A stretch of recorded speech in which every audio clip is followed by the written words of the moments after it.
কেটে বা ছিলে গেলে প্রাথমিক চিকিৎসা। ঘরের কাজ করার সময় সবচেয়ে বেশি ঘটে এই বিপদটি।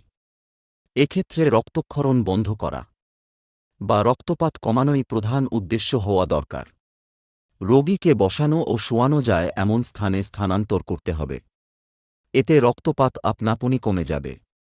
যে স্থান হতে রক্তপাত হচ্ছে সে স্থান হৃৎপিণ্ডের সমতার উপর তুলে ধরলে রক্তপাত অনেকটা কমে যাবে। সামান্য কেটে গেলে ওই স্থানে রক্ত জমাট বেঁধে আপনি রক্তপাত বন্ধ হয়।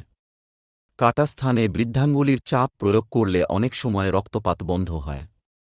আহত অঙ্গের নড়াচড়া বন্ধ করতে হবে। রক্তপাতের স্থানে বরফ ব্যবহার করতে হবে। রক্তপাত বন্ধের জন্য প্রত্যক্ষ ও পরোক্ষ চাপ দিতে হবে। ক্ষতস্থান পরিষ্কার কাপড় বা ব্যান্ডেজ দিয়ে বাঁধতে হবে। তাড়াতাড়ি ডাক্তারের কাছে বা হাসপাতালে নিতে হবে। বেশি রক্তপাত হলে টুর্নিকেট ব্যবহার করতে হবে। টুর্নিকেট অর্থ হল প্রাথমিক বাঁধনকে ঘুরিয়ে ঘুরিয়ে শক্ত করে তোলা।